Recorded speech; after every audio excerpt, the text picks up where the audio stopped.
Welcome to Viva la Vulva, the podcast that explores and teaches about the goodness of the vulva. Here is your host, Dr. Kara Quant, an internal medicine doctor and advocate for female sexual health. Getting to jealousy again, how can jealousy actually be leveraged for a deeper connection with your partner or partners? Yeah. So jealousy is one of those emotions that tends to, it provokes big reactions in a lot of people. And sometimes those big reactions, we think about like the big explosive ones, but also big reactions that cause withdrawal, right? Like the ones that make us go inside.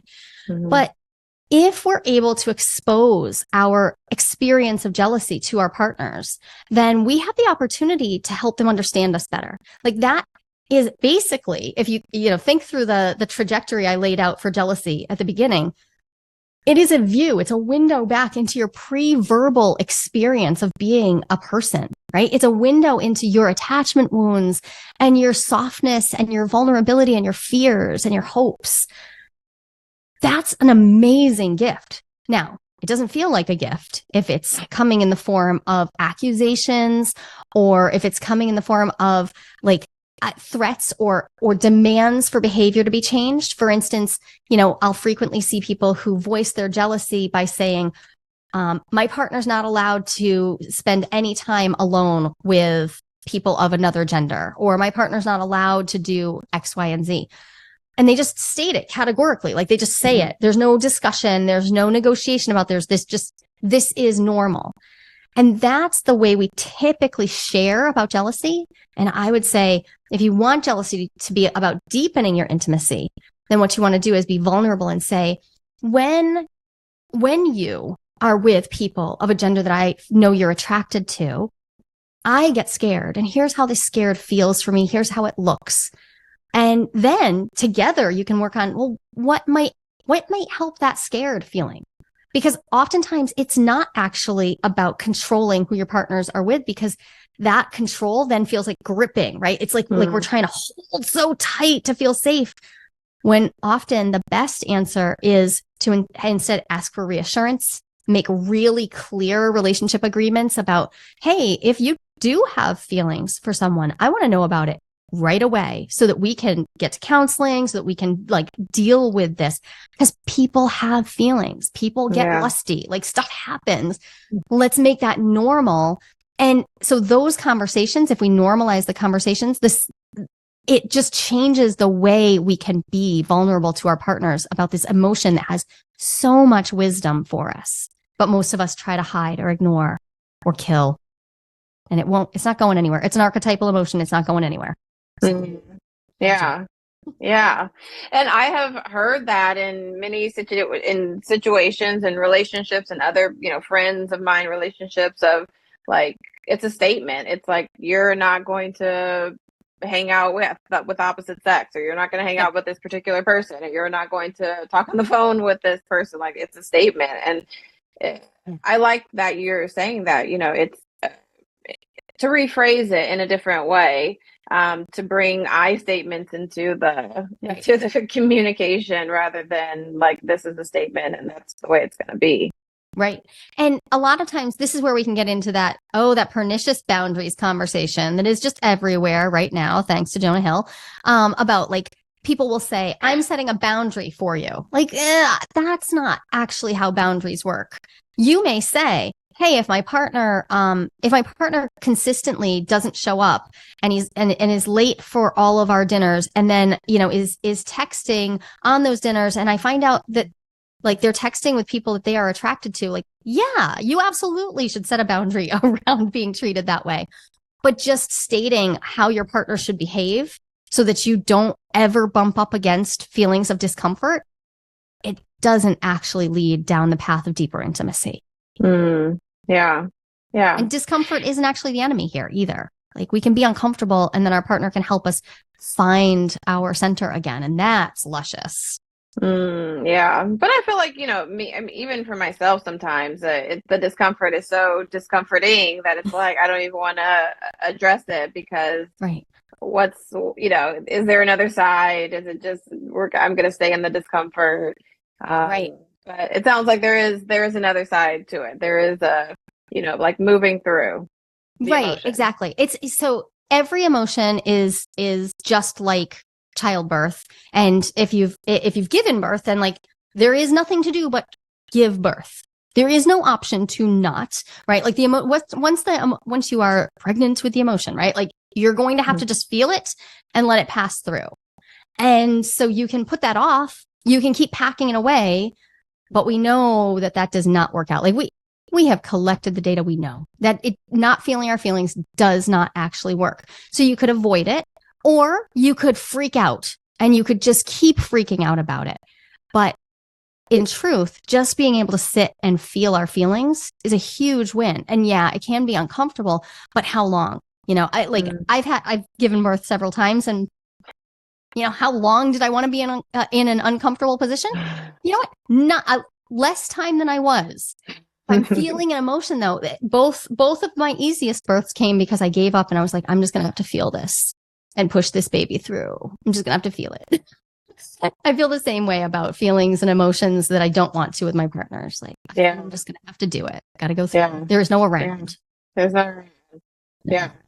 And if there isn't around, or there's not an around, but if you do the around, then it's just going to lead to building on emotions that are not being released.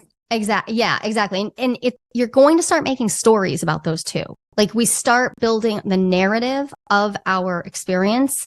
Yeah. And as we build that narrative, we have bigger problems because now we're making what our partner's doing into a bigger story, and they might not even know it. They may not even know. Like they might be doing something that is provoking jealousy for you. But if they don't know it, then what are we actually going to do? We're just going to wait. And this is where we can ask ourselves, am I expecting my partner to read my mind? If I am, well, I hold all the cards right now. If I'm expecting my partner to read my mind, all I have to do is stop that. I can literally just say, I'm going to tell them. And you might want a third party help. That might be a good time to see a counselor. Be like, yeah, I need help because I'm not actually stating my needs and my boundaries, my wants. Mm-hmm. That's exactly what good therapy's for. Yeah.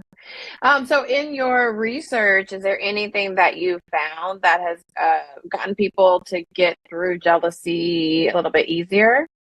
Yeah. The thing that was most unexpected for me in my research was I thought I was just going to be describing jealousy. I set out just to add to the descriptions of jealousy.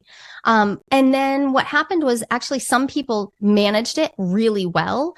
And the people who managed it well were doing the same set of things over and over and over again. So I call that the jealousy roadmap because these people were facing jealousy. They weren't not having it. They were experiencing jealousy and managing it well. And they were doing the same 4 things and then one bonus thing. So they were noticing their jealousy really early. They were noticing it like as body clues, like they were getting deep wisdom from their body. Like, oh, they noticed prickles on their skin, or they'd notice that they felt, a stomach ache when a certain person was around. They'd notice it really early. And then they'd take step 2. They'd just name it. They would just own it. Like, yep, I'm feeling some jealousy. That doesn't make me a bad person. That doesn't make my relationship bad. It doesn't make my partner bad. I'm feeling this jealousy.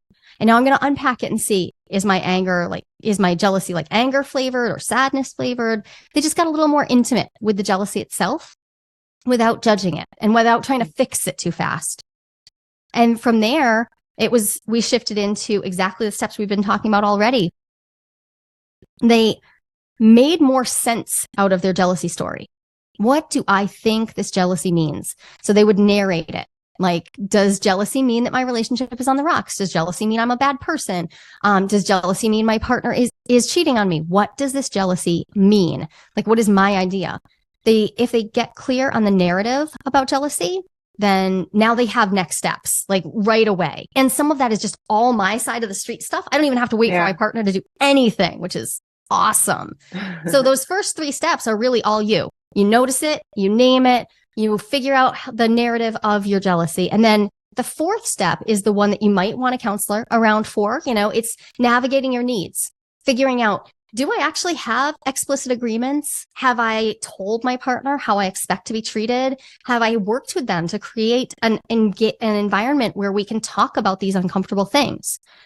That's not easy for everybody. So get the help that you need to. And then the fifth step is, it only showed up in my non-monogamous participants, and it's what my TED Talk is all about. It's about compersion, nurturing compersion, the feeling of joy for my partner's joy, even when it has nothing to do with me. You don't have to. You don't have to feel compersion. It's not required. It's not better than. It's not morally better, but it is comfier and it's more yummy, right? So people who understood that they could be jealous and also be happy for their partner getting what they wanted and having attention, they just had a wider range of emotions to feel during those uncomfortable moments of jealousy. So that's the roadmap. That's how people made it go easier. And I'm really grateful that they shared their stories and that roadmap appeared in front of me. Yeah.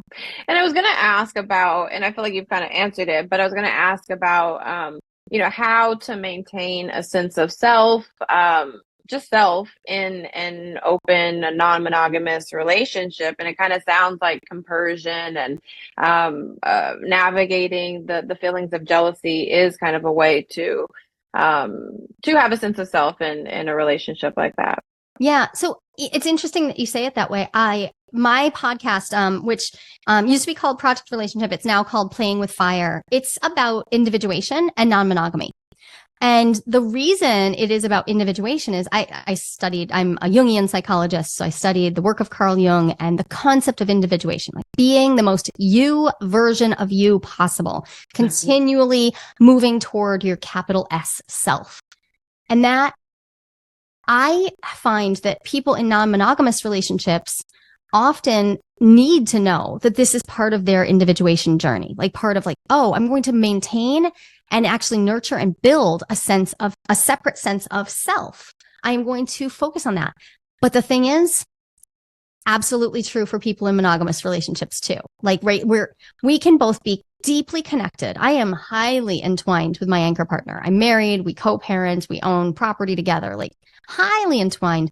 And we work on maintaining our sense of individual selfhood, differentiation, and supporting each other, continually becoming more ourselves, which means sometimes we do feel sort of like we're growing apart. And then we have to figure out what that looks like. What does that mean, right? It's the experience of what happens when we feel like we're growing apart and we acknowledge that that's just because we're both growing. And it doesn't necessarily mean we're doing anything wrong. And what practices can we do to make sure that we also still practice our intimacy, practice knowing each other together, practice building the life we want together. To me, that's the whole thing. All of my work, even though from the outside it looks like it's mostly about non-monogamy, it's really all about individuation. Okay. And so how do you maintain individuation in a relationship? I mean, there are a few things that I like people to focus on. One is having an ability to have and want different wants and needs.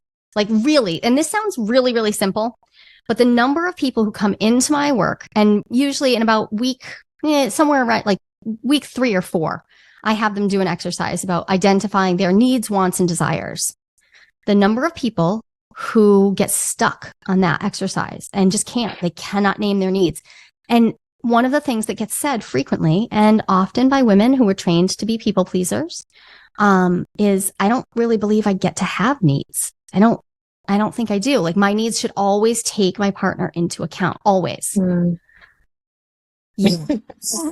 I don't care what kind of relationship structure you want. That is problematic because that is absolutely going to lead you down a path of not knowing whether you are doing things because you genuinely want them or because you are just fawning and leaning all the way over into this deeply codependent state.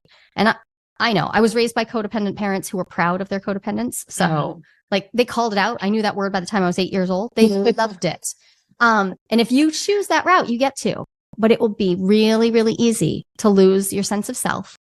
And the way out is to start regularly identifying your needs, your wants, your desires, and then sharing them with your partner in a way that isn't about your partner meeting those needs necessarily, just saying like, this is what I need in my life. This is how I want my life to go.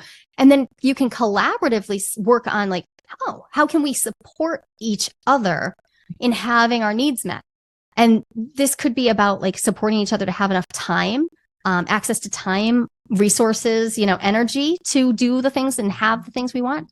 But it can also be about showing up for each other, right? I can have a need that I need you to show up for, and also not be willing to own that need because I'm not willing to ask you to show up for me. Really, really complicated for your partner then to help you be more yourself if you're not willing to ask anything of them. So again, it's not really about relationship structure. It's about healthy relating. End of story. No matter which kind of relationship you want to have. Yeah. Thanks for joining me today on the Viva La Vulva podcast. I am your host and internal medicine physician, Dr. Kara Quant.